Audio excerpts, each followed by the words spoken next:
Diálogo com o Executor, psicografado por Rubens Saraceni, parte 1, sinopse. Poucas vezes nos defrontamos com narrativas tão contundentes quanto esta que nos traz o diálogo com o Executor. No que consiste esta força? O que traz este livro que outros livros espíritas não trouxeram? Como muitos outros livros espíritas, kardecista ou não, o diálogo fala em lições de vida reconhecidas após a morte, fala em elevação espiritual, fala em mazelas da natureza humana submetidas a processos de purificação, ou seja, trata de temas comuns dentro da literatura espiritualista. E onde está a novidade? Em primeiro lugar, o fato de tratar-se de uma psicografia ditada por uma entidade que até então servia unicamente na execução da lei maior, sintonizada nas vibrações de ódio e vingança, desvinculada de qualquer preocupação com as ações por ele desencadeadas. Através do autor material desta obra, Mário Ventura começa seu trabalho de elevação espiritual, despertando para a Umbanda como o caminho para construir a sua torre iluminada. Outro aspecto, que não é novo nos livros psicografados por Rubens Saraceni, é a crueza com que as mazelas humanas são apresentadas, contrariando uma espécie de regra geral que existe no meio espiritualista, segundo a qual os caídos são despertados para a luz, a partir da sublimação de sua consciência. Neste, como nos outros livros do autor, o despertar é dolorido e ocorre somente após um processo longo e penoso de esgotamento das emoções negativas. Este livro é um convite para uma reflexão profunda a respeito de quem somos em nosso íntimo, quando conduzidos por nossas fantasias e nossas pequenas ou grandes perversões. Poucos conseguirão lê-lo de um fôlego, pois o incômodo que sua leitura desperta demonstra nossa precariedade. Esta é a história de Mário Ventura, um espírito hoje na luz. Ela traz elucidações apropriadas para os dias atuais, em que o ser humano parece desconhecer o caminho que o conduz à queda, nos abismos das trevas da ignorância das coisas divinas e sagradas. Mário Ventura, através do seu diálogo com o autor, nos mostra as trilhas negras que abrimos quando pessoalmente tomamos em nossas mãos os rigores que somente à lei divina pertencem. No diálogo simples, é repleto de explicações sobre o que é e por que é que um espírito humano sofre quedas violentas durante o percurso de sua existência imortal. Mário nos mostra as mais chocantes situações a que são submetidos todos aqueles que ousam desafiar ao seu próprio karma expiatório. Introdução. Saudações fraternas, amigo Rubens. Venho até você para contar-lhes minha história. Isso não é muito comum, mas como eu vi escrevendo sobre seus amigos deste lado da vida, resolvi dar meu depoimento também, e espero que possa ser útil a quem o ler, ou mesmo a você, que vive mais uma vez o tormento da carne nesta sua curta encarnação. Talvez você não tenha consciência total do seu trabalho em prol de espíritos iguais a mim. Hoje tenho plena consciência de tudo o que me aconteceu, e do tanto que você me ajudou com seu trabalho oculto das luzes da promoção barata, que muitos se impregnam quando auxiliam semelhante. Não posso dizer que é agradável fazê-lo, pois vejo quanto sofre a nos acolher ao seu lado. Sinto suas dores e tormentos, mas pouco posso fazer para aliviá-los, porque não existem meio de nós curarmos ou curarmos sem o seu auxílio. Talvez nada disso pudesse ser feito sem seu auxílio imenso. Talvez também eu continuasse a sofrer dores atrozes em meu corpo espiritual, chamado vulgarmente de perispírito. Digo isso porque o corpo espiritual é tão palpável e sensível quanto o corpo carnal, e não apenas o envoltório do ser imortal que todos somos. Quantas tolices não têm cometido os tolos que julgam que espírito não sofre dor alguma, que não aquelas dos seus mentais. Embora estas também existam, elas estão mais relacionadas aos reflexos condicionados da dor sofrida no corpo carnal, e com os remorsos de erros cometidos do que com a dor do corpo espiritual. Este sim é um tormento. Eu vivi com grande intensidade e posso dizê-lo com toda segurança. O corpo espiritual vibra tanto a dor a ela infligida quanto o corpo carnal. Digo isso porque se não fosse os seus amigos terem dado o alívio da cura antes da doutrina, talvez eu ainda estivesse vagando nas trevas da ignorância das coisas divinas. Mas não. Primeiro curaram minhas feridas, depois saciaram minha sede, e só então vieram doutrinar-me para as coisas divinas. Sim, isso foi o que realmente despertou-me para a verdade. Não tentaram me dobrar antes de me curar, e isto foi o princípio do meu despertar para a luz.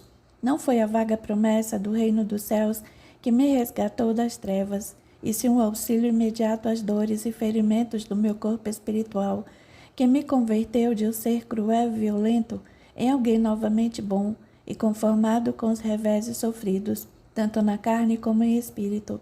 É isto, meu amigo. Se alguém chora, enxugue-lhe as lágrimas. Se ele sente dores, cure-o. Se está aflito, acalme-o. E se odeia, ame-o. Somente uma ação contrária e oposta vivida por alguém atormentado pode tirá-lo das trevas da ignorância e encaminhá-lo à luz divina. Ainda sinto o peso do remorso por ter regredido muito após o meu infeliz desencarne, mas alimento com uma fé inabalável a confiança no caminho retomado, após o contato com você e com seus amigos desse lado. Vejo com tristeza os momentos em que o tormento das irradiações de dor, remorso, ódio, aflição, desespero, pavor, insegurança, vingança, frustração, desejo, paixão, impotência, fuga, suicídio, loucura, rancor e muitos outros o atingem com intensidade, fazendo-o vergar. Mas sinto-me feliz ao ver como você reage a elas, sempre da mesma forma. O silêncio resignado de quem sabe não poder alterar o que é, porque é assim que deve ser. Por isso, entre as várias alternativas oferecidas a mim pelos mestres da luz para uma evolução segura, preferi voltar ao seu lado e auxiliar tanto a você quanto aos que um dia me auxiliaram, não com vãs e tolas palavras, mas sim com exemplos inatacáveis. Talvez isto se deva à minha natureza prática e pouco dada a conversas inúteis ou que a nada conduzem, senão ao aumento dos tormentos. Afinal, eu não gostaria de ser lembrado a todo momento que um dia eu não soube me controlar e me lancei num abismo mental muito profundo. Para que ser cobrado a todo instante? Não é mais fácil ser instruído e depois esclarecido sobre o que não cometer novamente o mesmo erro que tão caro me custou? É isso, meu amigo. Estou ao seu lado, tanto para retribuir o auxílio um dia recebido, quanto como para auxiliar aqueles que, como eu, alguns anos atrás, ainda vivem nas trevas da ignorância e que precisam apenas de uma mão amiga para que se levantem e reiniciem suas caminhadas rumo à luz divina. Não é preciso muito mais, pois a dor e o remorso todos nós já conhecemos. Quanto ao resto, somente uma mão amiga pode proporcionar, não a mão que dá impondo condições, conversões absurdas ou tomando mais do que ofereceu. Não, isso não. Apenas a mão que se faz acompanhar da frase: agarre-me que eu ajudo a levantar-se, e o amparo até que possa caminhar ereto e com suas próprias forças. É a verdadeira mão amiga. Esta eu tive estendida um dia, e hoje me sinto feliz por também poder estender a minha e repetir o gesto divino da ajuda pela ajuda, sem pré-condições ou obscuros condicionamentos mentais, a que todos nós espíritos estamos sujeitos.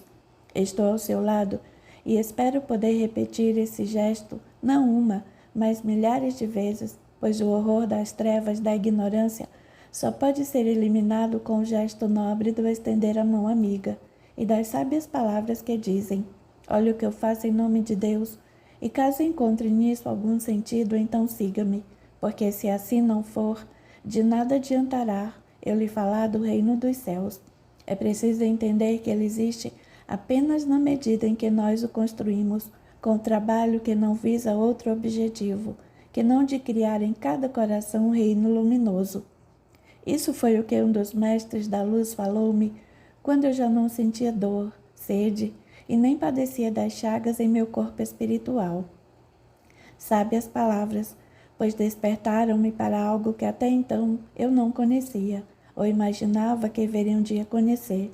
Não sou um sábio, e muito menos o mestre da luz. Ainda estou vivendo o tempo do remorso e do resgate, mas com uma nova direção que foi mostrada a mim, e não imposta como acontece em muitos locais de recolhimento de espíritos aqui no mundo infinito em que vivo. Eu vi muitos tentando impor suas doutrinas e não aceitei, porque meu errôneo pensamento julgava que eu nada tinha feito de errado antes da queda e mesmo depois dela. Talvez seja por causa disso que muitos falham ao tentar doutrinar os espíritos caídos, mas estou feliz porque não me dobrei àquelas doutrinas e acabei sendo encaminhado à mais sábia delas, que é a luz do saber das coisas divinas. Hoje eu vivo nela, e ainda que sinta remorsos pelo passado, sei que é apenas uma questão de tempo até que eu consiga superá-los. Não digo que escapei das trevas, porque manter-se na luz depende unicamente de mim e não daqueles que delas me resgataram. Mas a luz do saber das coisas divinas mostra como evitar erros irreparáveis e como consertar os erros cometidos no momento de desespero, impotência em relação ao meu tormentoso desencarne. Bem, quero que saiba que estou muito bem, e agora melhor ainda, pois estou ao seu lado. Posso não poder fazer muito, mas o pouco que consigo fazer, faço por amor aos meus semelhantes. E uma fé que se baseia nos conhecimentos das leis divinas, a mim proporcionados pela luz do saber das coisas divinas. Espero um dia abraçá-lo em espírito, quando você vier para o nosso lado. Aí sim eu estarei completamente livre de todo o remorso e poderei dizer-lhe de todo o meu coração: obrigado, amigo Rubens. Leve-me consigo, pois quero continuar ao seu lado. Antes foi apenas um despertar. Agora será o tempo de viver com intensidade as coisas divinas da luz do saber, acompanhando o outrora mestre cego pelos olhos materiais, que agora está livre da venda escura da carne. Saudações fraternas de seu irmão em Oxalá, Mário Silva Ventura. Capítulo 1. O acidente. 1º de agosto de 1953, Porto de Santos. De um enorme cargueiro europeu, descarregaram vários carros luxuosos importados da Itália. Eram automóveis requintados, que nem por sonho teríamos aqui no Brasil então. Eram 8 automóveis, e teríamos que entregá-los em várias regiões do estado de São Paulo e em outros estados limítrofes. Eu, Mário Silva Ventura, neto de italianos, era motorista da agência importadora e guiava um deles até o seu novo proprietário. 3 dias depois do desembarque dos automóveis, os papéis alfandegários chegaram e logo começaram a ser despachados pela agência importadora. Um deles foi confiado a mim, e com os papéis nas mãos, eu e mais um amigo partimos rumo a São Paulo, capital. Assim que chegássemos, iríamos tomar a direção do estado de Minas Gerais. Íamos em 2, pois não deveríamos parar antes de entregá-la ao seu comprador, um secretário de Estado mineiro. Era um deputado riquíssimo, que possuía imensas fazendas naquele estado e exercia o cargo de secretário de negócios do interior. Seu nome pouco importa, pois nem gosto de relembrá-lo, e logo você saberá o porquê. Bem, chegamos a São Paulo, almoçamos e reabastecemos o carro para então iniciarmos a longa viagem até Belo Horizonte. Como não iríamos parar senão para comer e reabastecer o veículo, nós revezaríamos no volante. Hoje essa viagem pode ser fácil, mas não em 1953. As longas viagens eram difíceis e meu companheiro também era mecânico, porque se algo acontecesse no caminho, não teríamos a quem recorrer para o conserto que se fizesse necessário.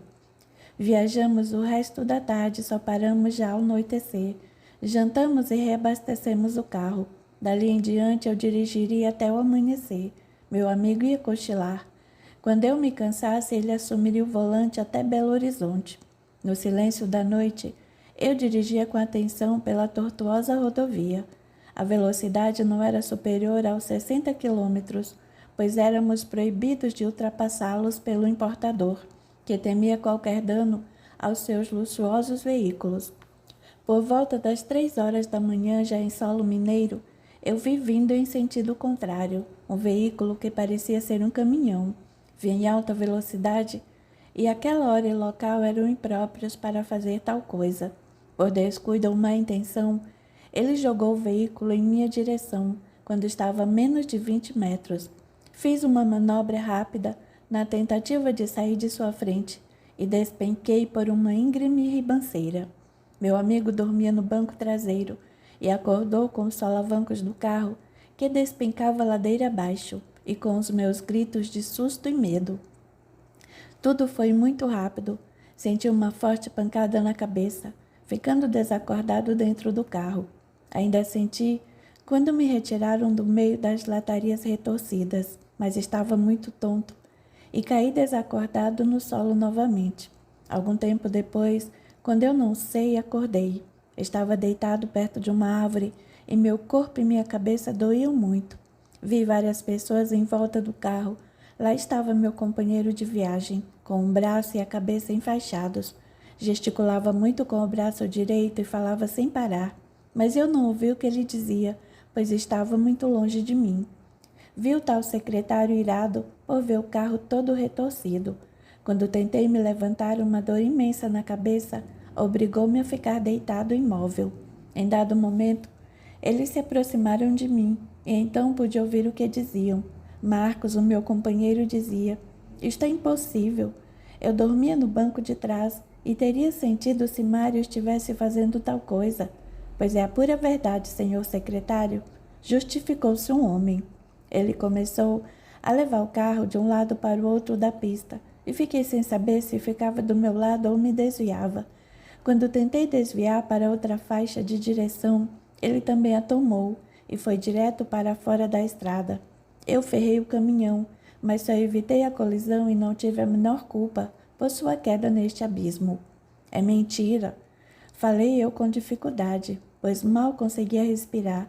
Aquela tentativa de me defender causou-me muita dor e eu calei-me. "Este idiota mereceu morrer", gritou irado o secretário de Estado. "Vejam o que fez ao meu lindo automóvel, filho de uma... Deviam estar bêbados, divertindo-se com meu carro. Bom, ele vinha em altíssima velocidade, senhor secretário. Creio que estava no limite da potência deste veículo veloz. Nós não fazemos isso com os carros que vamos entregar aos nossos clientes. Temos normas a serem respeitadas, e este não era o primeiro veículo que entregávamos. Quem irá indenizar-me pela perda do meu caminhão?", perguntou o bravo homem, que eu agora sabia ser o louco que jogara o caminhão sobre mim. "Certamente a agência importadora que contrata incompetentes e irresponsáveis. Acione-os judicialmente, que eu farei o mesmo pelo meu carro destruído." "Isto é mentira", exclamei a meia voz. "Ele mente, pois foi devido ao seu erro que tive que sair da estrada." Mas não me ouviram. Ainda ouvi o secretário endereçar-me uma infinidade de ofensas e depois retirar-se irado. Foi por isto que falei que não gostaria de relembrar o seu nome. Sujeito à toa, não vale um réis furado, pois eu não imaginava que havia morrido e fiquei com ódio daquele homem. Apesar da dor que estava sentindo, se pudesse me levantar, eu lhe quebraria alguns dentes com um murro em sua boca.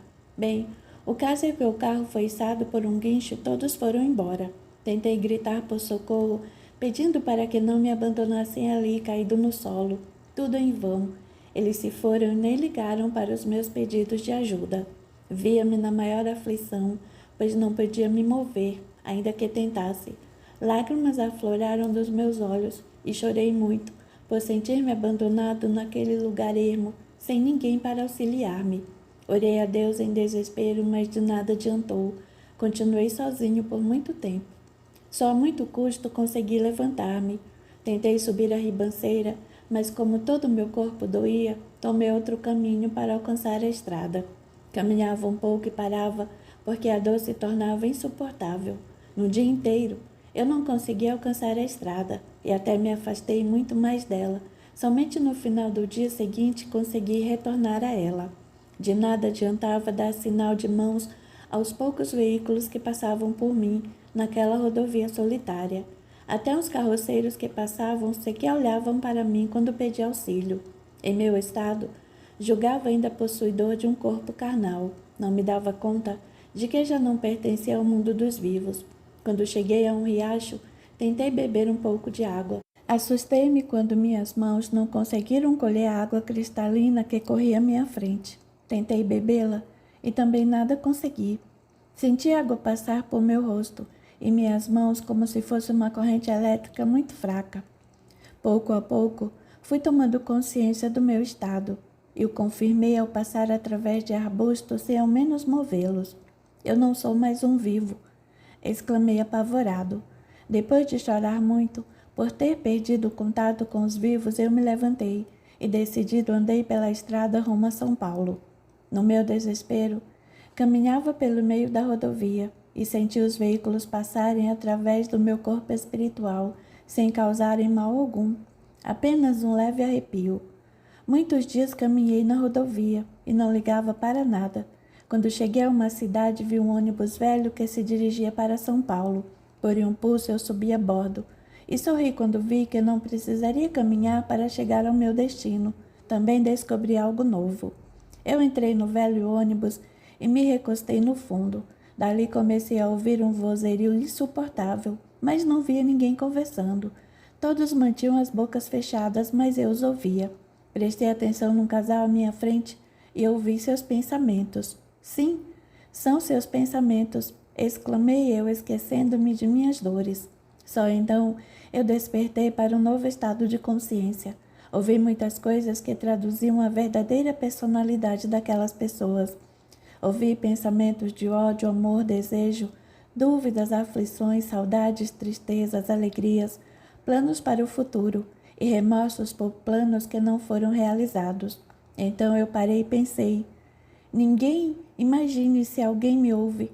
Afinal, aqui deste lado a voz audível é a da consciência. De minha mente não sairá um único pensamento. O negócio é quanto mais silêncio, menos é revelado. Passei a viagem toda observando as pessoas que viajavam naquele ônibus.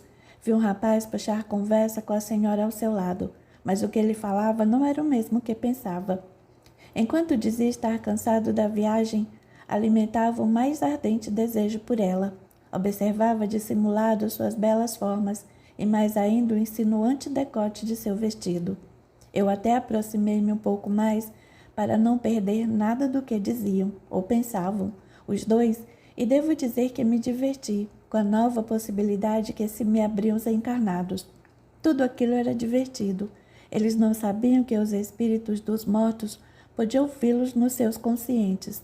Devo dizer também que a luz irradiada pelo rapaz mudou de coloração. De um branco azulado passou a um tom rosado quase vermelho. Acho que isto tem a ver com desejo, pensei eu. Mas e ela? Por que não altera sua luz irradiada? Será que não deseja também? Pouco depois, eu vi um pensamento que me esclareceu.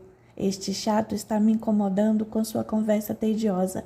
Será que não notou que está sendo muito tolo com este diálogo que encobre suas verdadeiras intenções? Então era isto. Ela não estava muito interessada em dar-lhe atenção e só o fazia por delicadeza e boa educação. Idiota, pensei eu. Mal eu voltava ao fundo do ônibus e dois espíritos surgiram ao lado do rapaz.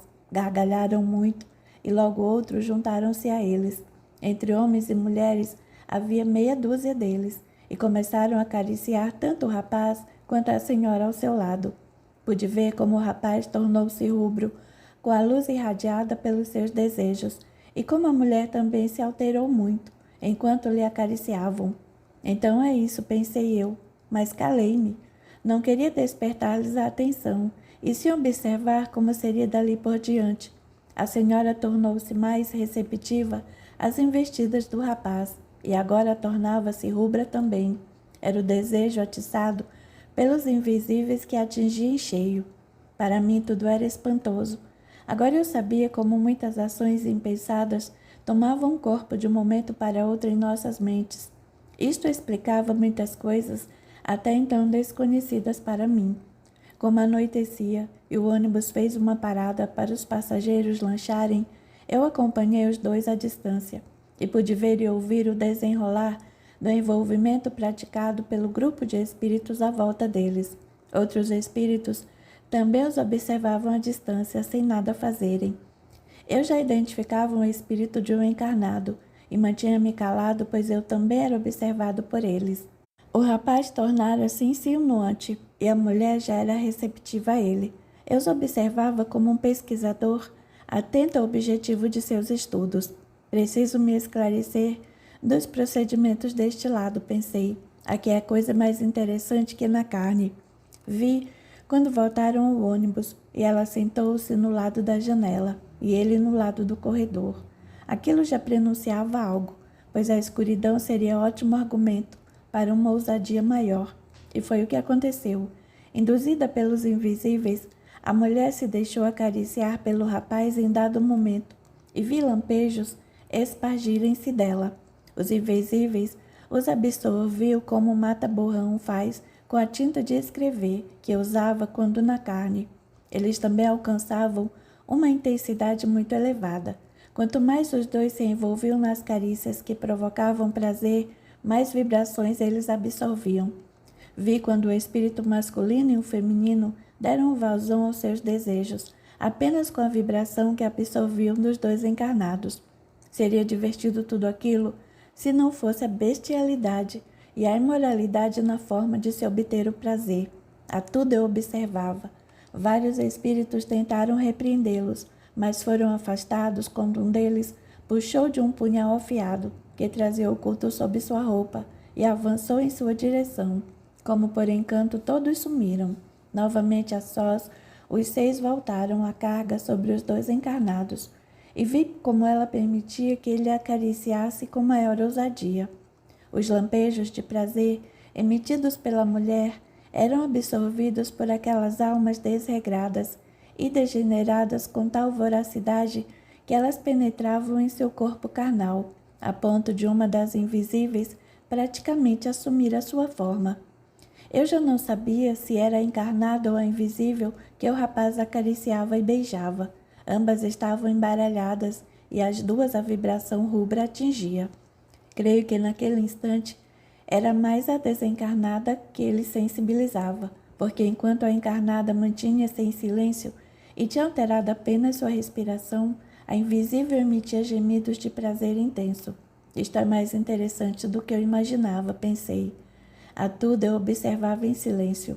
Não queria ser incomodado e me interessava conhecer tudo aquilo. Por volta das 11 horas da noite, o ônibus chegou ao seu destino e todos os passageiros começaram a descer. Vi quando os 2 desceram envolvidos pelo grupo invisível.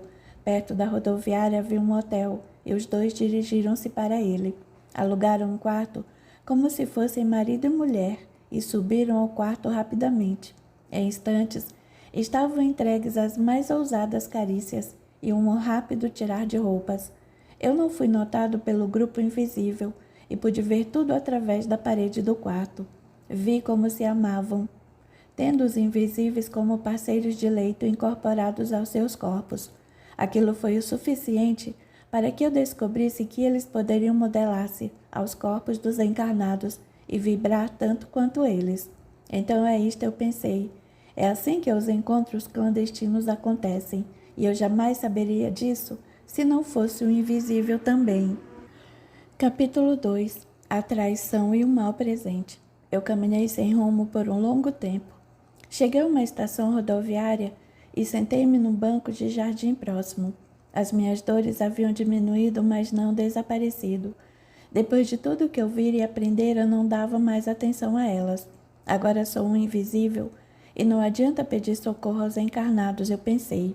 O melhor é conformar-me com a nova situação e até minha casa ver como vão meus familiares. Ainda pensava em minha esposa e filhas, quando alguns espíritos aproximaram-se de mim. Um deles, olhando-me sério, falou: "O que faz aqui, amigo?" "Nada", exclamei. "Acaso é proibido sentar aqui?" "Não, isso não, mas você não deveria estar aqui." "Por que não? Já me foi difícil chegar até aqui, e o senhor ainda vem me dizer que eu não deveria estar aqui." "É lógico que eu não deveria estar, mas estou, e não posso fazer nada, pois estou longe de minha casa, tentando encontrar um meio de chegar até lá. Há quanto tempo você desencarnou? Há poucos dias, senhor. Você não me parece mal, mas deve ter deixado a carne antes do tempo. Pode ser mais claro, por favor? Como não? Sempre que alguém desencarna, alguém vem buscá-lo, caso possua créditos perante Deus. Então eu não estou nesta categoria. Não vi ninguém à minha procura. Vejo que algo deve ter saído errado com você, pois também não foi requisitado pelos das trevas. Estou mais confuso que antes, meu senhor. Poderia ser mais claro? Vejo que você está muito confuso. Confuso? Eu confuso? Está brincando comigo? Eu estou totalmente perdido, isto sim. Bem, quer vir comigo? Para onde? Até um abrigo onde recolhemos todos que não trazem as marcas da maldade. Onde fica? Perto daqui. Lá você ficará protegido dos perigos do mundo exterior, até que vença o seu tempo de permanência na Terra. Que quer dizer com isto? Que você desencarnou antes do tempo e terá que aguardar a sua hora para ser encaminhado à sua esfera de origem. Interessante. Mas qual é esta tal esfera e quem virá buscar-me? Isto eu não sei dizer. Sua data final está muito distante. Quantos anos? Muitos anos, creio eu. E o que posso fazer se um estúpido veio com seu caminhão sem controle sobre o carro que eu dirigia? E tem mais. Ele acusou-me de ter causado o acidente. Que canalha! Bem, isto acontece. E onde está a justiça para um caso como o meu? Quem irá levar o sustento da minha família? Deus amparará os seus familiares. Confie nele e fique tranquilo. Como posso ficar tranquilo? Já sabe qual é o seu estado atual. Portanto, o melhor que tem a fazer é acompanhar-nos e aguardar, porque muita coisa pode acontecer nos próximos 30 anos. Não são muito animadoras as suas palavras, meu senhor. Confie em Deus e aguarde calmo. A divina providência ampara quem assim procede. Está certo, senhor, eu o acompanharei até seu abrigo. Ótimo, meu amigo. Fui com eles ao tal abrigo, e no instante estávamos lá. A quantidade de espíritos acomodados no lugar era espantosa. Fiquei boquiaberto com a multidão que se me deparava. O senhor que me convidara a acompanhá-lo indicou-me o local onde eu poderia ficar. Alguns minutos depois, uma mulher aproximou-se de mim e entabulou conversa com o intuito de tirar-me de uma forte depressão que tomara conta do meu mental. Conversou longamente e, quando me recuperei, ela convidou-me para conhecer o lugar. Após um dia todo andando por ali, eu já estava familiarizado com o abrigo. Minhas dores eram tratadas e, em pouco tempo, eu já estava auxiliando os enfermeiros do abrigo.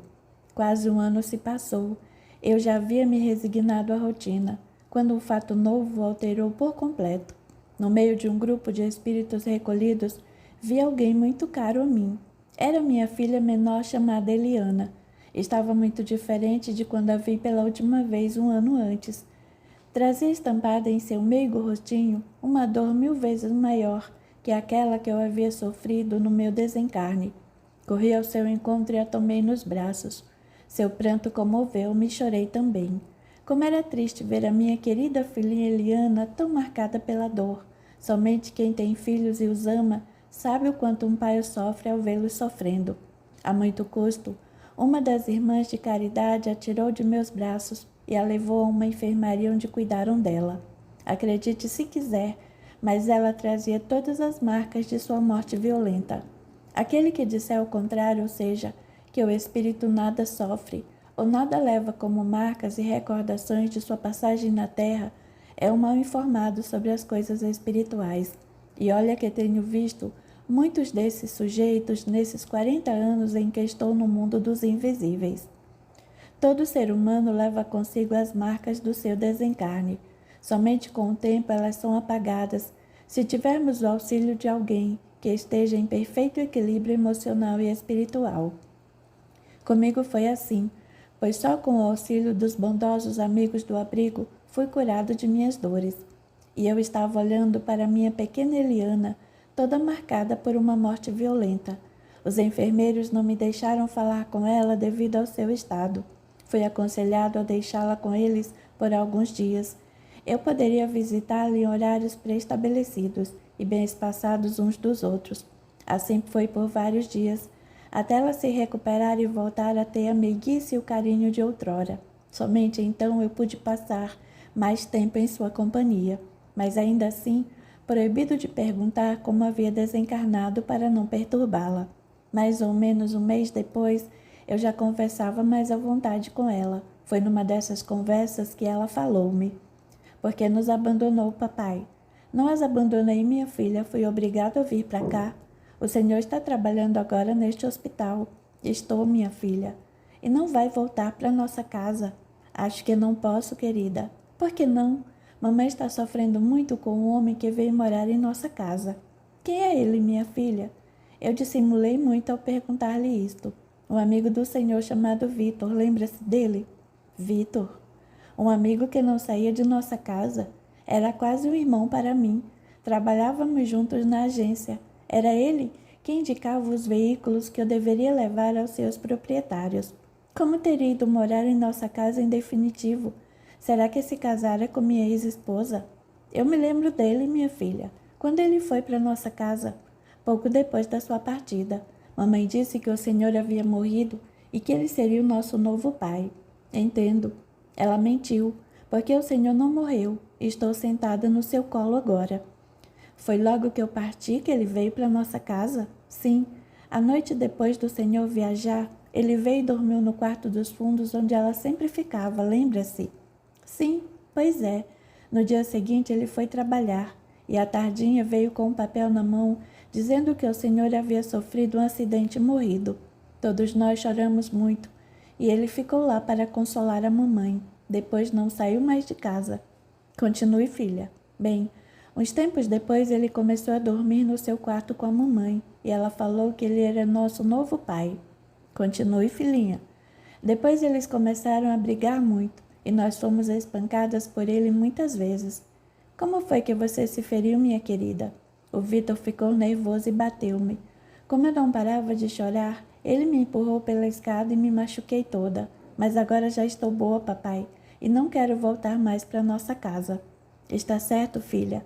Você fica aqui conosco enquanto for necessário. Não me mandarão de volta para casa? Eu não deixarei que isto aconteça, Eliana. Agora descanse mais um pouco que preciso trabalhar." "Onde é a sua nova casa, papai?" "Nós moramos aqui mesmo, querida. Você ficará conosco e logo terá uma porção de amigos para se distrair. Agora vá para a sua cama e descanse." Ela deitou-se e eu saí do aposento, possuído por uma revolta. O canalha do Vitor não esperou meu corpo esfriar e caiu em cima de minha pobre esposa. Eu pensei: maldito, eu tinha na conta de um irmão leal. Mal desencarnei, ele se apossou de minha família e matou minha pequena Eliana, mais uma a partir do mundo terreno antes do tempo, por causa de um canalha. Eu procurei o responsável pela ala em que trabalhava para aconselhar-me: "Acalme-se, Mário. Você nada pode fazer para alterar o estado atual de sua família no mundo terreno. Mas o canalha já matou minha pequena Eliana e nada o impedirá de cometer outros crimes contra minha família. Deus a tudo vigia, Mário. Não se esqueça disto e confie nele."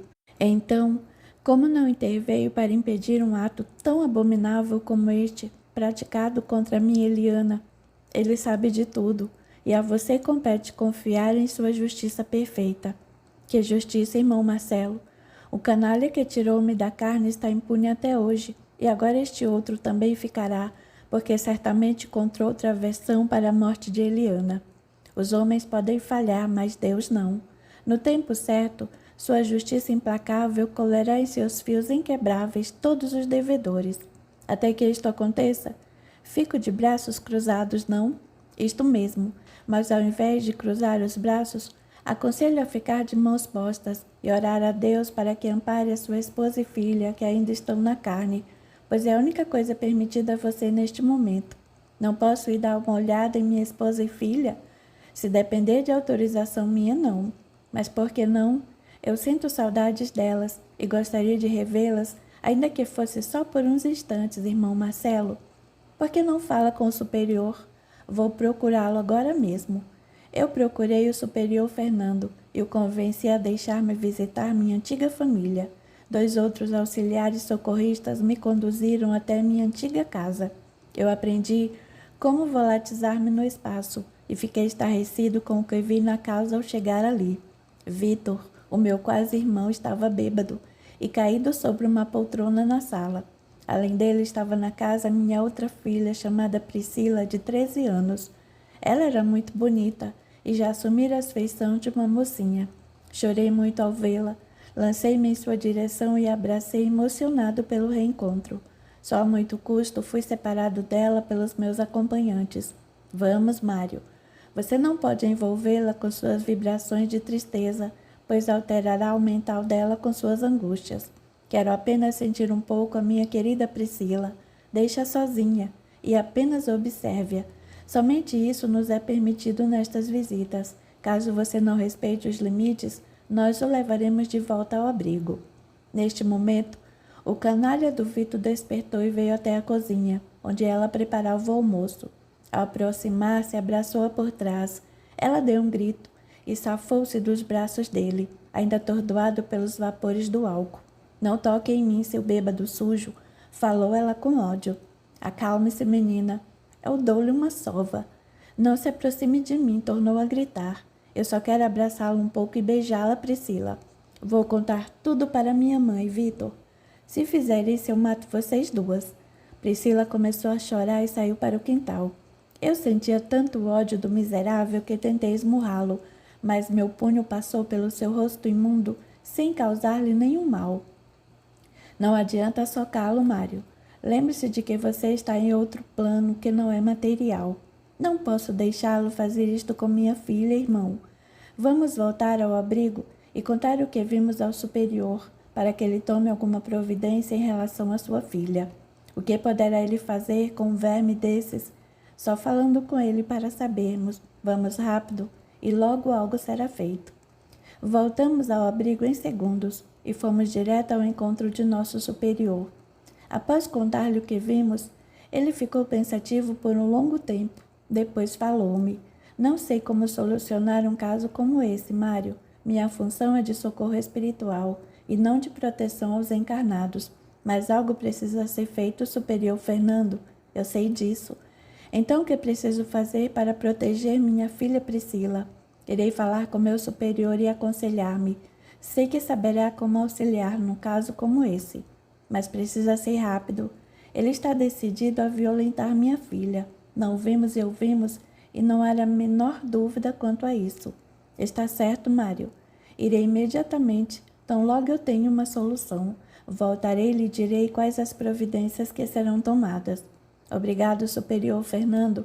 Sinto estar lhe dando trabalho extra, além daquele que já tem, mas é minha filha que corre perigo junto ao maldito, que assassinou minha filha menor. Não pense nisso, Mário. Ore para que tenhamos sucesso. Farei isto, superior Fernando. Ele foi ao encontro do seu superior em um local desconhecido por nós. Eu fiquei a orar, aflito por minha filha. Quando voltou, veio até o quarto de minha filha Eliana, onde eu conversava com ela. Com um sinal chamou-me, e fomos a um lugar afastado onde ouvi suas palavras confortadoras. Eu falei com meu superior sobre a gravidade da situação em sua casa terrena. Ele ficou muito preocupado e designou 2 irmãos protetores para guardarem sua filha. O que farão para evitar que ela seja molestada pelo canalha? Não sei como atuam, mas cuidarão dela. Quanto a você, tranquilize-se e volte aos seus afazeres no abrigo. Está certo, superior Fernando, mas não consigo esquecê-la. Dentro de alguns dias irá vê-la novamente, Mário. Então se acalmará e verá que está tudo bem com ela. Assim espero. Eu voltei aos meus afazeres um pouco mais calmo, mas não consegui esquecer o rosto aflito de minha filha Priscila. Um ódio muito forte contra Vitor começou a formar-se em meu mental. Um dia eu me vingo deste verme, pensava. Os dias se passaram e vi, quando 2 espíritos vestidos com roupas diferentes das nossas chegaram apavorados ao abrigo. Foram direto ao gabinete do superior Fernando. Pouco depois, ele saía acompanhado pelos 2 vindo até mim. Parece que de nada adiantou a presença dos protetores. Sua filha foi molestada, Mário, disse ele assustado.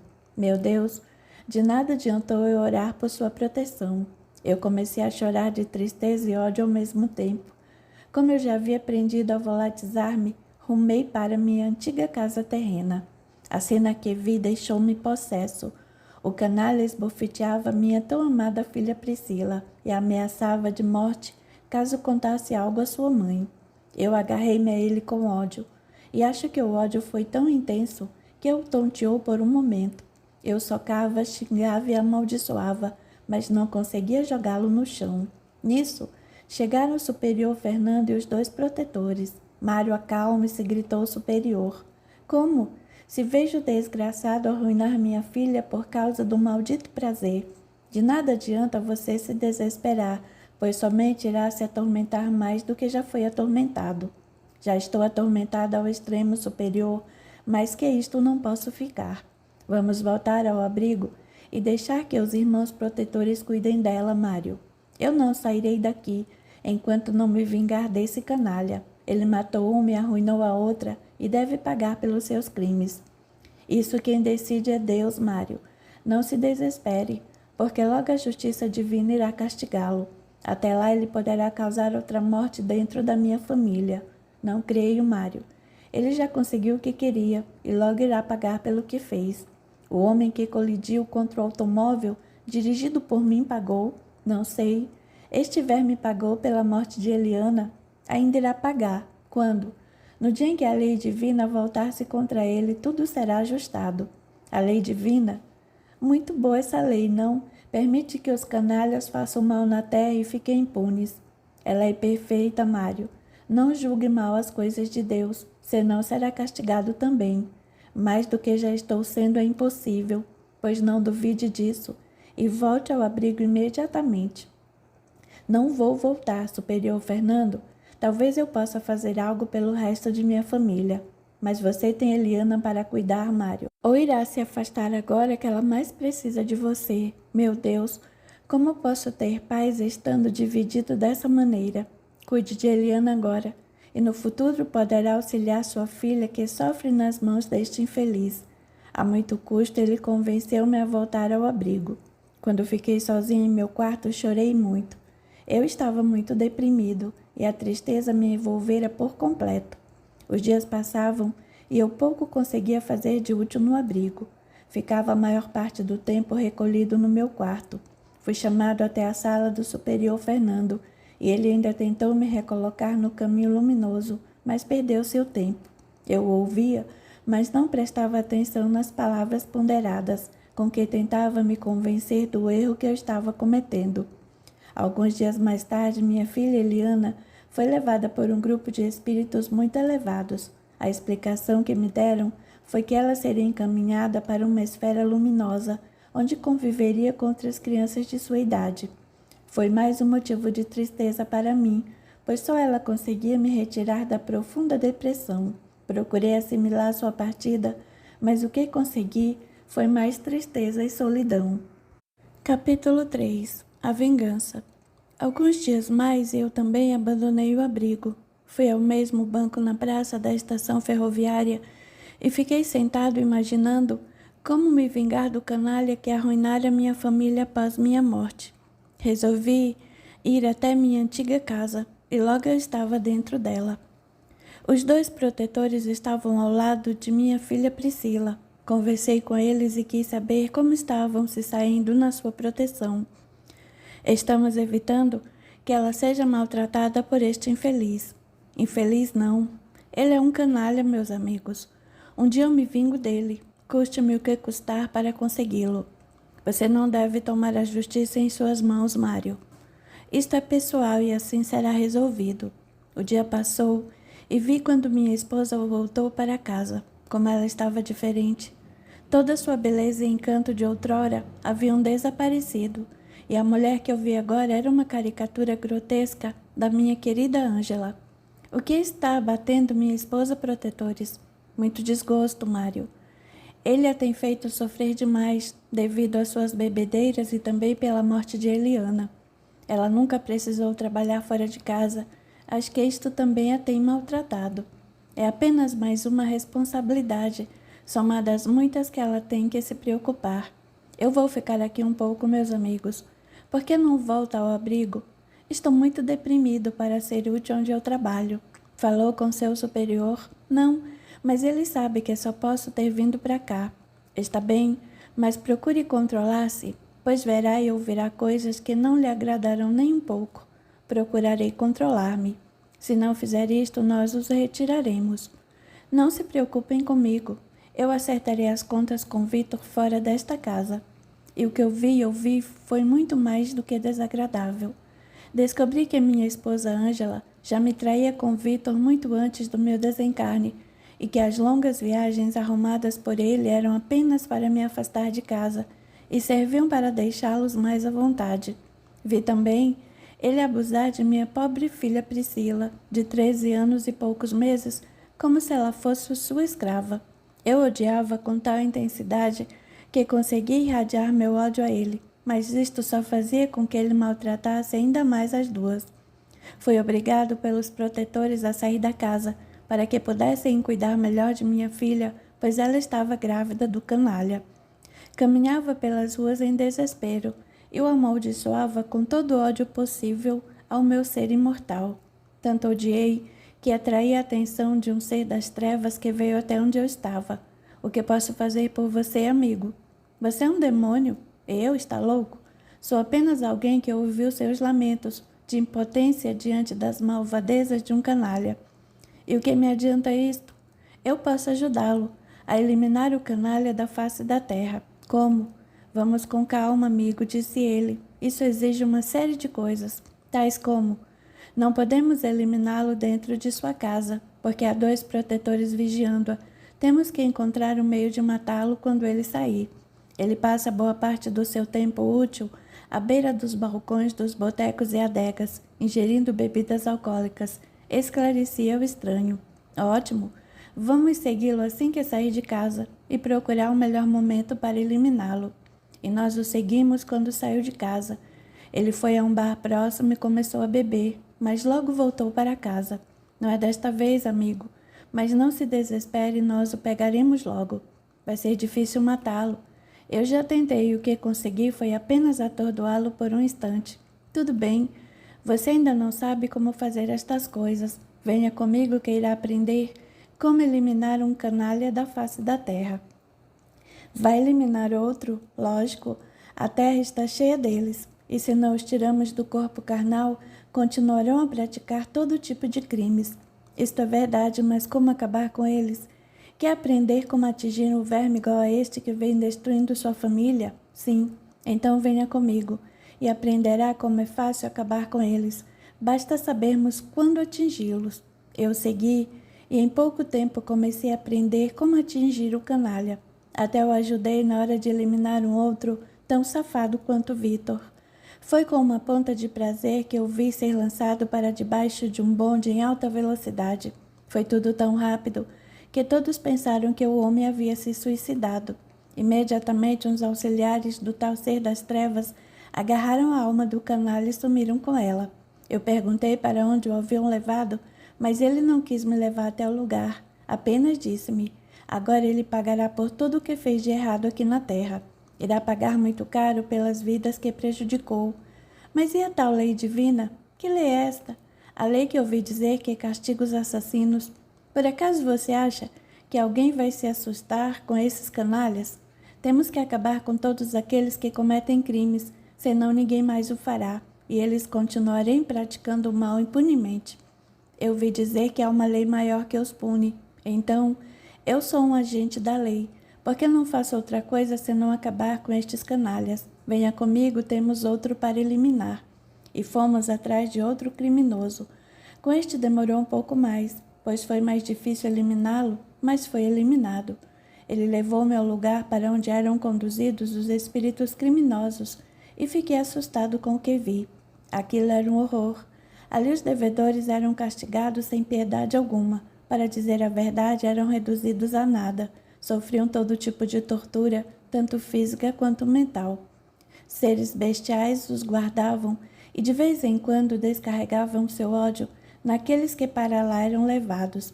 Eu observei tudo por ali e não sei por que me senti perdido naquele lugar. Então o ser das trevas falou-me irado: está com pena deles, Mário? Não sei dizer ao certo. Então suma-se daqui. Não suporto pessoas fracas que sentem pena de canalhas, que tomam suas esposas, matam suas filhas e violentam e agridem outras inocentes de 12 para 13 anos de idade. Como são fracos e esquecem rápido os idiotas ofendidos. Não estou arrependido e nem sou fraco. Apenas não estou acostumado com isso, pois acostume-se ou suma-se daqui e volte a chorar ao lado de sua filha e esposa que sofrem nas mãos daquele criminoso frio. Eu fico, porque quero acabar com ele. Então vê se há uma arma para você. Que arma? Igual às que usamos. Elas nos são muito úteis em nosso trabalho na crosta terrestre. Que tipo de trabalho? Todo tipo. Às vezes somos requisitados para castigar muitos que estão prejudicando seus semelhantes e precisamos de nossas armas. Que tipo de trabalho é este? Com o tempo você conhecerá tudo por aqui lá na crosta. Agora devemos nos concentrar no rato que desgraçou sua casa. E assim fizemos. Eu apanhei uma arma afiada e voltamos a espreitá-lo. Logo surgiu uma oportunidade, quando Vitor estava bêbado e xingando a todos no boteco imundo e de má fama. Um dos homens ali dentro trazia um punhal oculto sob seu paletó. E também estava alterado pelo álcool. Com um pouco de influência nossa, os invisíveis, Vitor começou a xingá-lo. Como eu o odiava! Irradiei todo o meu ódio no mental do homem com o punhal, e logo eles começaram a discutir. Minha vontade de matar Vitor era tanta que o homem puxou do seu afiado punhal e o cravou no peito dele. Foi um golpe mortal que perfurou o coração de Vitor, que caiu no chão já morto. Eu fui um dos que arrancou seu espírito do corpo que jazia no chão. Ali começou o pior dos castigos para Vitor. Meu ódio por ele era tanto que cravei muitas vezes minha arma em seu corpo espiritual. Eu não podia fazê-lo morrer mais uma vez, mas feri-lo eu podia, e fiz isto por muito tempo. Quando ele me via, gritava apavorado. Eu o torturava com prazer que ultrapassava o sadismo. Deixei-o reduzido a frangalhos e o mantinha acorrentado na minha nova morada nas trevas. Certo dia, voltei à minha antiga casa para ver como iam minha esposa e minha filha. Nova desgraça havia acontecido. Priscila já não estava morando mais ali, e os 2 protetores não estavam na casa. Quanto a Ângela, pelo que pude observar, havia se tornado uma prostituta, pois vi quando o homem que estava com ela lhe deu algum dinheiro pelo prazer proporcionado a ele. Aquilo me repugnou. Eu amara aquela mulher um dia, que seja, está pagando o que me deve por ter me faltado com a confiança e o respeito.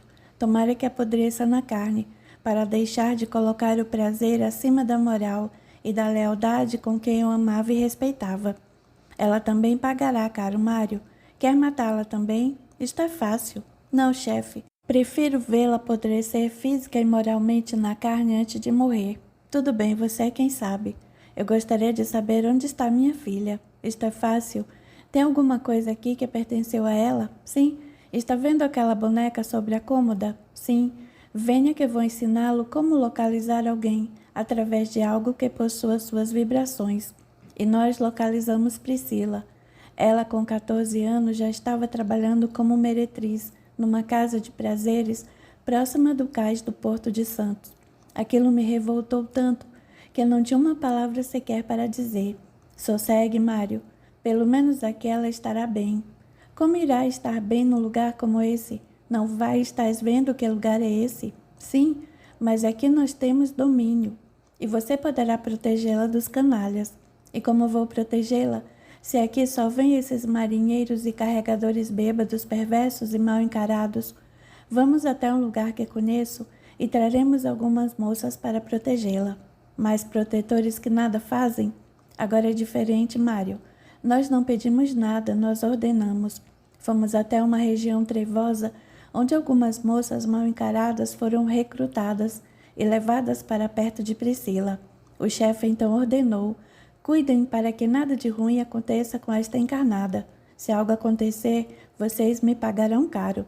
Pode deixar tudo conosco, chefe. Saberemos como protegê-la. Vamos, Mário.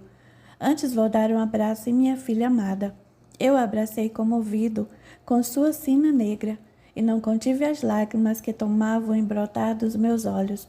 Mas tive que afastar-me, pois um carregador mal encarado entrou no quarto e abraçou, levando-a para a cama imunda. Então eu falei ao chefe. De nada adiantou matar o canalha do Vitor. Agora será muito pior para ela, pois terá que suportar toda a escória do cais do porto. Pelo menos agora, ela ganhará algo com seu pequeno e belo corpo, Mário.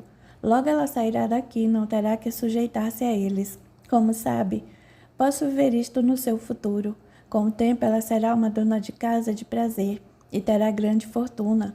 O sofrimento será somente por alguns anos. Espero que sim, senão eu a matarei apenas para livrá-la desta humilhação. Humilhação? Olhe só para a danada. Até está gostando de seu novo modo de ganhar a vida. Eu olhei para Priscila e me arrepiei todo, ao vê-la com aquele mal encarado carregador. Ainda fiquei observando até que ele se foi. Eu vou juntar muito dinheiro com estes idiotas, falou ela enquanto se vestia. Nunca mais vou passar fome ou apanhar de bêbados miseráveis. A determinação dela era assustadora. Eu fiquei preocupado com o seu modo de pensar, mas era melhor assim que ficar com remorsos da única forma de vida que lhe restara. Como Deus é injusto, exclamei. Quando eu vivia na carne, minhas filhas viviam sorrindo e tudo era alegria. Porque alguém como eu, que nunca prejudiquei um semelhante, tive que assistir à ruína de minha casa, onde está a tal justiça divina, chefe. No inferno, Mário. Somente lá os canalhas pagam pelos seus erros. Lá sim há uma justa justiça. Dela ninguém escapa, e basta errar para senti-la. E tudo porque dei abrigo ao homem que me parecia leal e de confiança. Isto é passado, Mário. Agora ele está pagando pelo mal que ele causou e aos seus. Mas ainda é pouco. Muito mais haverá de sofrer nas minhas mãos. Está certo, castigue o quanto quiser. Eu lhe dou ele para que seja seu escravo de hoje em diante. Agora, vamos que estou sendo chamado e devo atender. Capítulo 4. O guardião executor e o guardião transformador. Eu fui com ele. Era um chamado para atuar na magia negra, e aprendi mais algumas coisas naquela noite. Dali para frente, eu fui me degradando ao máximo. Cada vez eu fazia coisas piores sob as ordens do meu chefe. Até a cena que assisti um dia no ônibus, que me levava para São Paulo e que me repugnara, eu já repetia com prazer. Era a degradação total de alguém que um dia fora chamado de bom homem. Do meu passado nada mais restara, senão vagas lembranças. Eu já possuía uma infinidade de escravos e os utilizava à vontade em todo tipo de serviço sujo. Nós somos a justa lei que castiga os canalhas, Mário, dizia o meu chefe. Eu levava comigo muitos espíritos de mulheres nuas ou seminuas, tão cruéis quanto eu, que usava para me divertir quando isto eu queria. Tudo o que há de objeto, eu pratiquei com o auxílio delas e elas comigo. Quanto a Vitor, era agora como um cão amestrado e fazia tudo o que ordenava rapidamente. Vivia me pedindo perdão por ter destruído minha família, e toda vez que tocava no assunto apanhava muito. Eu tinha em meu mental um ódio tão grande a canalhas que eu destruía sem a menor complacência. Até os outros iguais a mim temiam a minha frieza ao fazer meu trabalho sujo, e eu sentia prazer ao derrubar um verme e mandá-lo para o inferno. Participei de poucos trabalhos sujos de magia negra, porque quando eu via que o seu praticante era um canalha, logo estava dando um jeito de levá-lo para as trevas. Não foram poucos os que levei para o inferno comigo. Sim, como eu odiava os canalhas. Nem a mais venenosa serpente era tão perigosa quanto eu, quando se tratava de destruir alguém. E tudo por causa de minhas filhas, Eliana, tirada do corpo carnal antes do tempo, e de Priscila, feita meretriz, no cais do Porto de Santos até o ano de 1968, quando foi assassinada numa repressão policial. O canalha do policial que a matou morreu 2 semanas depois e está jogado no lugar escuro do inferno até hoje, porque também havia tirado a vida de muitas pessoas inocentes. Mas quem acabou ficando com o seu espírito sujo não fui eu, e sim o meu chefe, que tinha primazia sobre ele. Mas eu não deixei de torturá-lo um pouco também. Eu era o que era, e não tinha um pingo de pena de quem fosse um canalha. Devido aos meus métodos ultraviolentos de realizar meu trabalho, acabei sendo colocado de lado pelo meu chefe e fiquei sem ter muito o que fazer. Então comecei a vagar à toa pela terra, olhava tudo com desgosto e amargura, e pouco a pouco fui me livrando dos meus escravos. Já não via necessidade de carregar uma falange negra tão grande. Foi assim de 1972 até 1983, um longo período que serviu para que eu meditasse muito sobre tudo o que eu havia feito por pura vingança contra os canalhas que arruinaram as vidas de pessoas na terra, assim como eu os havia odiado e castigado aqueles que caíram sob meu poder. Eu os reduzi a farrapos humanos, e posso garantir que nenhum deles, se voltaram a reencarnar, serão maus ou terão coragem de prejudicar a quem quer que seja, pois o castigo era tão implacável que ficou gravado em seus mentais como o pior dos tormentos já sofridos por eles em todas suas existências milenares. De uma coisa eu sei, quando voltaram à carne, serão boas pessoas ou grandes medrosos, que não poderão ver a cor do sangue e que desmaiarão. Tudo isto eu fiz a centenas de canalhas. Levei para o inferno pastores, padres, médicos, policiais, marginais, políticos e toda espécie de canalha que torna imundo aquilo que deveria ser belo e bom. Até religiosos canalhas meu chefe mandou que eu tirasse da face da terra. E não foram só religiosos, cristãos não. Eu agi em muitos países, pois a morte violenta existe em qualquer lugar do mundo. Bastava o chefe mandar e lá estávamos nós, seus escravos, a executar suas ordens. De quem ele recebia suas ordens eu não sei, mas alguém lhe dava os nomes dos canalhas que deveriam sumir. Até hoje isso continua a ser feito, pois de vez em quando vejo passar por aí alguns escravos do chefe e logo desaparecem com um canalha desses que sujam a terra. Quanto a mim, acabei ficando quase sozinho. O chefe já não me dava trabalho. Não sei dizer o porquê, pois eu era eficiente nas minhas ações. Como minha filha Priscila ligou-se a uma dama das trevas, eu acompanhava de vez em quando em algum trabalho no astral inferior. Só minha presença ao seu lado era suficiente para que se resolvesse qualquer missão mais difícil. Sim, eu era um ser temido no lado escuro. Devido ao meu ódio aos canalhas, e canalhas é o que mais existe no lado escuro. Para minha filha, eu era seu braço direito armado, a escoltá-la quando descia muito fundo nas trevas. Assim foi por vários anos, até que ela cruzou seu caminho, amigo Rubens. O meu caminho, eu explico. Um dia alguém pediu algo a ela e isto implicava em atingi-lo. Ela falou-me que precisava atender o pedido de um encarnado contra um sacerdote canalha. Imediatamente, eu senti meu ódio renascer. Um canalha, quem é ele, Priscila? Logo vamos atacá-lo, papai. Antes temos que descobrir seus pontos fracos, porque ele tem alguns protetores a guardá-lo. Mas se tem protetores, como pode ser um canalha? Isto acontece às vezes. Devido aos laços passados, trabalho a ser feito na face da terra e etc., tem protetor. Está certo, mas acho perigoso fazer algo contra quem tem protetores. Já estive dando uma olhada, papai. Vai ser fácil atingi-lo. Cuidado, filha. Não se preocupe.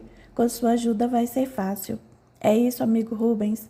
Era o ano de 1984 e eu praticamente só fazia algo quando Priscila ou alguma outra companheira dela me pedia. Pois bem, você sabe o que fazia naquela época como mediador entre os dois planos?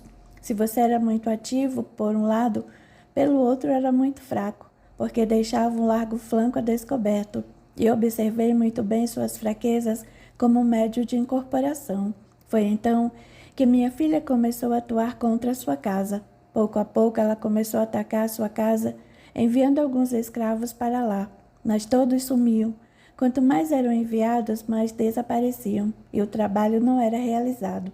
Que trabalho? Perguntei curioso. Destruí-lo, meu amigo. Esse era o pedido feito a Priscila.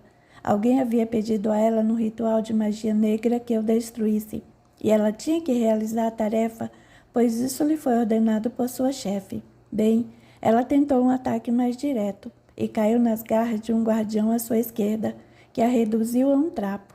Quando a soltou, ela já não era a mesma, porque tinha seu corpo espiritual todo ferido. Eu fiquei louco quando a vi naquele estado e falei revoltado. Vou matar este canalha e levar seu espírito para um lugar que não tem saída. Lá, eu reduzirei a nada e depois vou fazê-lo meu escravo para todo o resto de sua eternidade. Cuidado, papai, pois o guardião à esquerda é muito perigoso e não será fácil iludi-lo. Já topei com tipos como este, que protegem canalhas ligados às religiões. Está certo, pai? Eu também vou buscar mais auxiliares para atacá-lo de forma mais sutil. Desta vez minha chefe irá junto para cumprir o que lhe foi pedido. Bem, meu amigo, eu tratei de arranjar uma legião para me ajudar no intento de eliminá-lo. Busquei os mais frios assassinos, acostumados a executar as ordens do meu chefe. Ele quis saber por que eu queria tão perigosos auxiliares. Vou eliminar um canalha da face da terra. Mas eu não lhe ordenei que fizesse isto. Não é a pedido seu, e sim da chefe de minha filha Priscila. Compreendo, mas precisa dos meus escravos para executar tal tarefa? O caso agora é um pouco mais grave. Alguém quase destruiu minha filha, e quero acabar com ele também. Quem é ele? O guardião do canalha. Penso que se acha muito poderoso e seguro de sua impunidade, mas irá se arrepender por ter tocado em Priscila. Você continua a destruir todos que tocam nela, não? Sim, chefe. E esses dois, o encarnado e seu guardião à esquerda, vão pagar muito caro por terem reduzido Priscila a frangalhos. Neste momento, um outro chefe de legião apareceu e deu-me uma olhada rápida. Eu me arrepiei todo, pois seu olhar frio transmitia ódio. Mas como ele não me olhou mais, imaginei que não era comigo e me retirei rápido. O meu chefe e ele ficaram se olhando enquanto eu me afastava. Se eu tivesse ouvido o que discutiam, certamente teria deixado você em paz imediatamente. O que se falou na ocasião, meu chefe tornou a iniciativa do diálogo. O que deseja aqui, guardião? Este idiota que acabou de sair. Só ele? Não, mas aqueles que quero que ele me entregará quando começar o seu tormento purificador.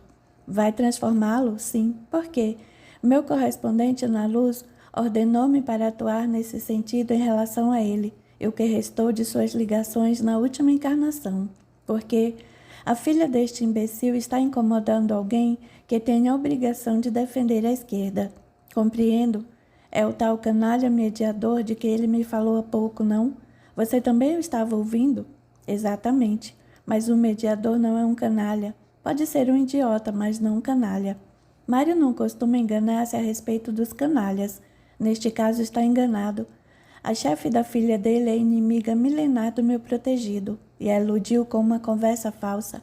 Ela está usando suas escravas mais cruéis para atormentá-lo na carne, e espera destruí-lo em pouco tempo. Isto vai ficar muito feio, não? Muito mesmo. Se ela insistir nos propósitos vingativos, acabará sofrendo o choque da lei. Quero ver isto, guardião. No tempo certo eu lhe mostrarei. Mário vai levar um grupo muito forte e perigoso. Ótimo. Eu não esperava outra coisa. Conheço sua forma de atuar. Foi bom enquanto lhe permitiram, mas agora é hora dele sentir o gosto amargo do remédio que aplicava nos que faziam da força um hábito, e o hábito era o medo. Mas e quanto aos que ele vai levar consigo? O que tem eles? São perigosos e capazes de conseguir o que se propõem a fazer. Eles não têm regras definidas de alcançar seus objetivos. Quem é perigoso, executor? Falou ele rindo. Sim, quem é perigoso, guardião? Gargalhou meu chefe. E quanto aos outros, que não serão transformados, guardião? Tornou a perguntar meu chefe. Eu lhe devolvo depois de torturá-los um pouco, ou fico com eles para mim. E a filha dele? Ela é o tormento maior de Mário, e o conduziu à linha dos executores. Alguém na luz está de olho nela? Então vou perder uma bela fêmea?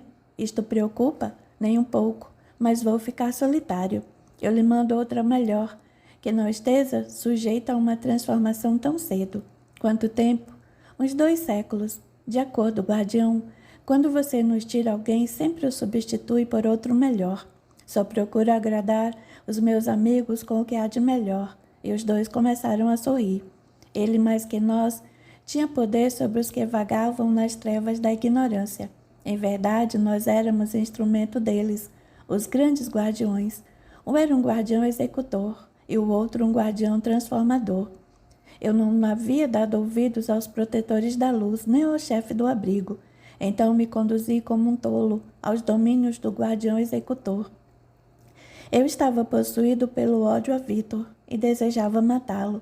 Assim só me restava dirigir-me aos seus domínios. Mas depois de dar vazão a todo o meu potencial destrutivo, eu iria sofrer a ação de um guardião transformador. Sim, isto existe no astral inferior, e sem que eu me desse conta, estava me envolvendo nas teias de outro guardião, tão implacável quanto o meu chefe. Se antes eu havia dado vazão ao ódio acumulado em meu mental, agora seria 1000 vezes pior, porque teria que purgá-lo por inteiro. O que haviam feito a Priscila era apenas uma mostra do que um grande grupo de espíritos estacionados nas trevas iriam sofrer em suas transformações, ou ascenderiam humildes, ou seriam reduzidos ao nada absoluto. Quando a transformação se inicia, ou eleva ou fulmina os escolhidos para sua ação abrasadora. E eu ia todo confiante ao encontro do meu novo destino, imaginando que logo teria vingado Priscila, destruído um encarnado canalha e feito escravo meu seu protetor à esquerda. Eu ia acompanhado de um grande grupo de executores. Todos vibravam igual a mim no ódio aos canalhas, e só tínhamos um objetivo: destruí-lo, amigo Rubens. Por outro lado, minha filha já iniciara um ataque fulminante contra sua casa e seu local de trabalho. De um lado, ela levava irradiações maléficas, e do outro a perturbação no seu ambiente de trabalho. Eu sabia como Priscila era boa nessas coisas. Raramente ela falhava quando começava a atuar desta forma. Foram dias de grande tormenta em sua vida, e isso facilitava o meu trabalho. Então eu comecei a atuar. Enviei os primeiros auxiliares contra sua casa e fiquei esperando os resultados à distância. Foi por esses dias que um espírito caído na forma de uma cascavel aproximou-se de mim e falou: "E aí, chefe, também está querendo acabar com o canalha?" "Estou. Quer ajuda? Quem é você?" "Eu sou o que o senhor está vendo." "Então é nada." "Isso mesmo, chefe, eu sou nada. Mas tenho umas contas a acertar, e como sou nada, isso só complica as coisas para mim." "Como um rastejante quer acertar contas com o canalha? Acaso vocês servem para algo que não seja assustar os tolos?" "Isto é verdade, chefe. Mas posso assistir ao seu lado à queda do meu velho inimigo. Não gosto da companhia dos rastejantes. São todos uns canalhas traiçoeiros." "Sem ofensas, chefe. Ou por acaso se acha melhor do que eu?" "Não só me acho como sou." "Será que é?" "Lógico, réptil asqueroso. Vocês são todos assassinos traiçoeiros, que foram lançados nas trevas por desrespeito a Deus." "O senhor um assassino?" "Falando na lei dele, chefe. Não tenho o direito de tocar no nome do alto." "Eu jamais matei um inocente." "O que é ser inocente ou culpado, chefe?" "Inocente é ser como eu ou minha filha, que caímos por causa dos canalhas. Então eu sou inocente, pois caí pela ação de um canalha." "Quem o derrubou, rastejante?" "O negro, que protege o camarada que você quer executar." "Então, como ele está na luz, e você o que é um réptil?" "Isso foi há 300 anos atrás, chefe. Ele já esteve nas trevas também, mas também o ajudou a levantar-se e hoje ele protege o seu alvo." "Como ele o derrubou, réptil?" "Com a sua magia negra." "Então vamos derrubá-lo também, e não só o guardião à esquerda." "Ótimo, chefe. Fico com o senhor, mas não muito perto, senão eu decepo sua cabeça." "Sem traições, chefe. Só estou tentando reunir nossas forças contra o inimigo comum, e não preciso da ajuda de um rastejante para destruir minha vítima." "O que foi que ele fez contra o senhor, chefe?" "Contra mim nada, mas alguém daí torturou minha filha." "Por que fizeram isto?" "Porque ela estava protegendo uma encarnada." "Mas o seu alvo atacou a protegida de sua filha?" "Isto eu não sei ao certo, pois a chefe dela quem mandou minha filha destruí-lo." "Então não está atuando como executor." "Sim, não. Sim, porque vou levar comigo um canalha encarnado, e não porque meu chefe não me ordenou isto." "Então o senhor está agindo mais por conta própria, ou será somente vingança pela filha torturada?" "Vou vingar minha filha e livrar a terra de um canalha. Isto preocupa?" "Sim, porque sua ação vingativa pode provocar uma reação forte, e eu pagarei por sua vingança, quando o que quero é só acertar umas contas pendentes." "Tudo bem, se está com medo, suma daqui." "Não é bem assim, chefe. eu posso agir mais à vontade, se não houver uma reação à sua atuação louca. Minha atuação não é louca e tem o propósito de livrar a terra de um canalha. Eu já tentei atingi-lo diretamente e me dei mal, pois eu, se não conseguir atingi-lo, levo um dos filhos dele comigo, e isso irá feri-lo muito mais que fosse ele o levado. Mas aí o Senhor está provocando a lei. Isto nem eu, rastejante, ouso fazer, pois alguém daí não atingiu minha filha, mas foi porque ela atacou primeiro, não. Ela só estava cumprindo ordens de sua chefe, que queria que o canalha fosse destruído. Então era um direito legítimo de defesa, não? O que é legítimo quando se trata de um canalha? Qual o motivo da chefe de sua filha para querer destruí-lo? Pelo que sei, ele não merece viver. Isto está muito confuso para mim, chefe. Acho que vou cair fora, pois sua vingança não tem sentido. Você é um covarde, isto sim, mas não sou tolo. Está me chamando de tolo. Sem ofensas, chefe. Então, por que não procura saber por que a chefe de sua filha quer vê-lo destruído? Eu já sei. Ele é um canalha, e seu guardião muito mais porque torturou minha filha. Você está no caminho errado, chefe. Vou continuar agindo ao meu modo, e não vou me envolver com quem está sendo instrumento de uma briga mais antiga. Minha briga é recente e rastejante. Nunca antes eu ouvira falar do canalha e seu guardião. Tudo bem, chefe. Lute ao seu modo, que eu continuo agindo do meu. Você é um covarde rastejante. Sem ofensa, chefe. O que fará se eu ofendê-lo? Eu? Sim, você? Nada, chefe. Nós rastejantes não carregamos armas, não temos braços e nem mãos para esganar aqueles que nos ofendem e, portanto, temos que nos calar. Por isso não compro uma briga injusta. Já me basta o castigo que sofro por ter que rastejar. Então suma-se, antes que eu resolva destruí-lo também, pois é mais um canalha. Tudo bem, chefe. Um dia o senhor irá descobrir coisas que o deixarão arrepiado dos pés à cabeça. Neste dia, irá mudar de opinião sobre nós, os rastejantes.